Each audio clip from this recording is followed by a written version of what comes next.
여러분 안녕하세요. 오늘은 우리 주변에서 한 번쯤 발생할 수는 있지만 막상 접하게 되면 당황하기 쉬운 생활 속 안전사고를 알아보고 알맞은 대처 방법은 무엇인지 배워보려고 합니다. 우리 친구들과 함께하는 생활안전 응급처치 체험 시작해 볼까요?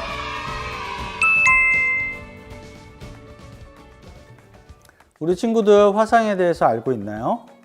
불에 데이는 거 아니에요? 맞아요. 화상은 불이나 열에 데이는 것을 말해요.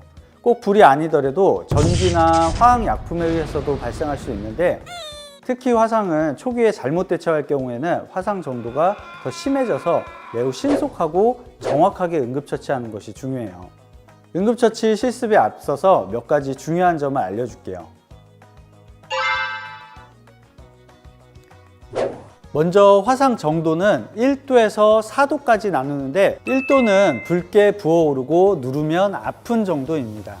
2도는 붉고 피부가 벗겨지거나 수포가 생기는 정도입니다. 3도는 하얗고 통증이 잘 느껴지지 않는 정도를 말합니다. 4도는 장기나 근육층까지 손상된 정도를 말합니다. 1도나 피부 면적의 10% 미만의 2도 화상인 경우에는 집에서 화상 연고를 통해서도 치료가 가능하지만 어린 아이의 경우에는 피부층이 얇기 때문에 병원에 가는 게 좋습니다. 피부 면적의 10% 미만인 걸 어떻게 알아요? 우리 몸을 다 자로 재볼 수도 없잖아요. 인정. 자, 이 손바닥으로 10개 짚어서 덮이는 정도의 화상이 바로 10%에 해당되는 화상이라고 보면 돼요. 근데 아이들 화상 말고 병원에 가는 화상은 어떤 것이 있어요? 아주 좋은 질문이에요. 병원에 가는 화상에는 첫 번째로 3도 이상의 화상, 자, 두 번째로 우리 얼굴, 손, 발, 그리고 생식기와 관절에 있는 부분의 화상은 피부가 얇고 자주 사용해서 회복이 오래 걸리거나 상처가 남을 수 있기 때문에 병원에 가는 것이 좋아요.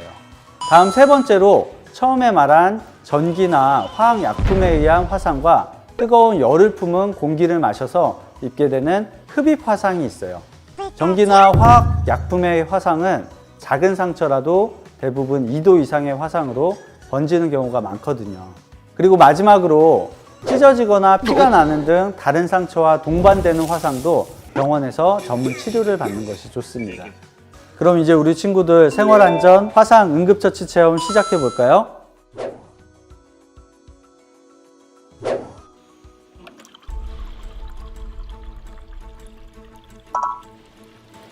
여보세요?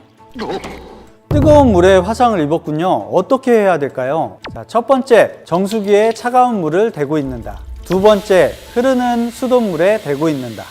세 번째, 감자를 잘라 대고 있는다. 정답은 2번, 흐르는 수돗물에 대고 있는다입니다.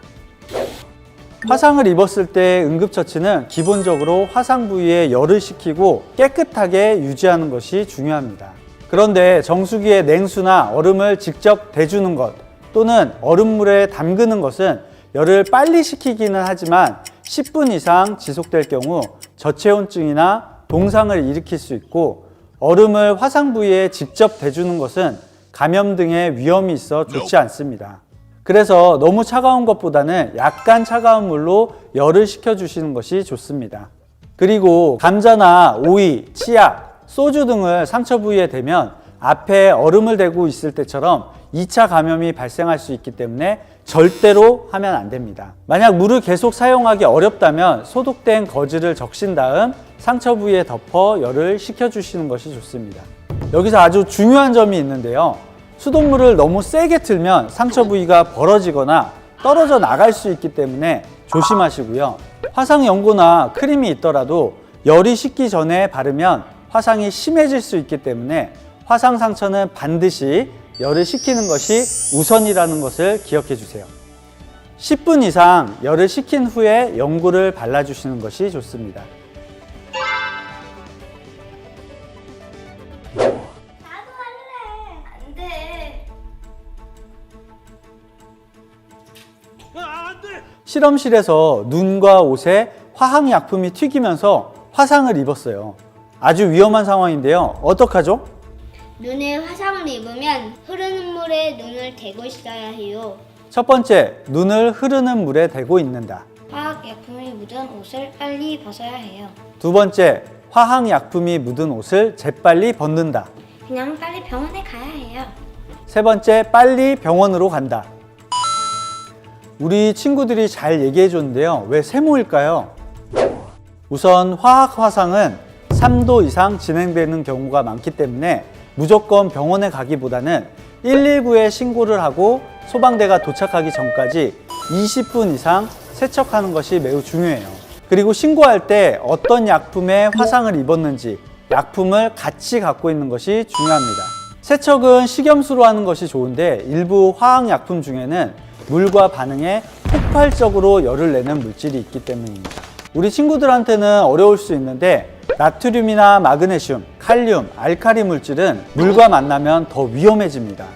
대체로 이런 화학약품은 가루 형태인데 몸에 묻었을 땐 수건으로 털어내고 식염수로 세척하거나 세척할 수 없을 때는 신속히 병원으로 이동해야 합니다.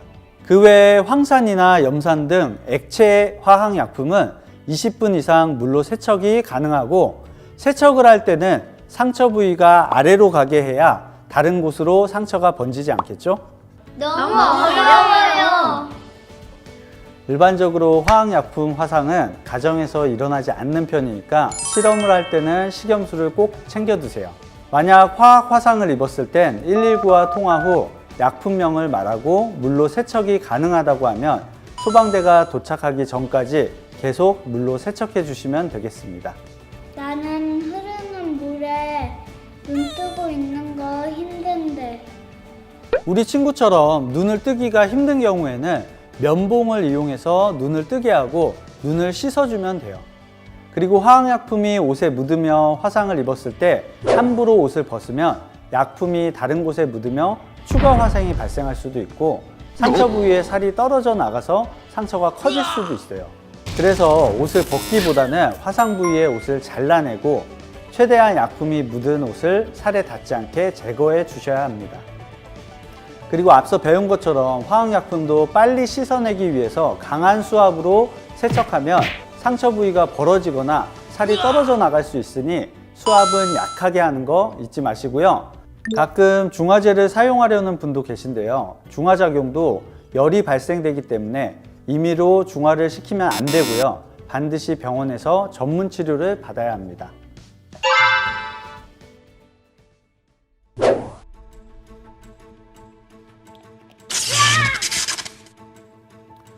이런 전기에 감전되었어요. 화학 화상만큼이나 위험한 상황입니다. 어떻게 해야 될까요?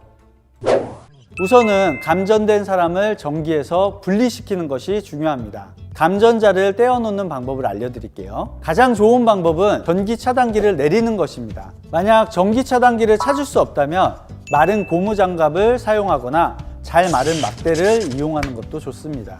이외에도 전기가 통하지 않는 물질로 자신의 안전을 확보한 상태에서 신속히 감전자를 안전 조치하는 것이 중요합니다. 살이 닿으면 같이 감전될 수 있다는 것에 주의하세요. 전기화재는 전신으로 전류가 흐르기 때문에 심정지로 이어질 수 있으니까 감전자를 때려 놓은 후에는 맥박과 호흡을 확인하셔서 필요시에는 심폐소생술을 해주셔야 합니다. 스파크에 의한 전기 화상은 상처는 작지만 깊어서 3도 이상의 화상인 경우가 많으니 반드시 병원에서 검사를 받아야 합니다. 오늘은 생활안전 화상 응급처치에 대해서 알아봤는데요. 화상에서 가장 중요한 것은 열을 충분히 식히고 상처 부위를 깨끗이 한다는 것과 상처를 수돗물에 씻을 때는 최대한 아래로 가게 해서 상처 부위의 물질이 다른 곳에 번지지 않게 하는 것이 기본 수칙이라는 것 잊지 말고요. 안전사고를 잘 예방해서 겪지 않는다면 가장 좋겠죠. 하지만 언제 어느 때 일어날지 모르는 게 안전사고입니다. 안전사고에 대해서 무섭고 어렵게만 생각하지 말고 즐겁게 익히고 사고가 났을 때 침착하게 대처해서 사고가 더 커지지 않게 같이 노력해요. 알았죠? 그럼 다음 시간에 또 유익한 내용으로 만나기로 해요. 안녕! 서울소방 유튜브 구독, 좋아요 꾹꾹꾹 알죠?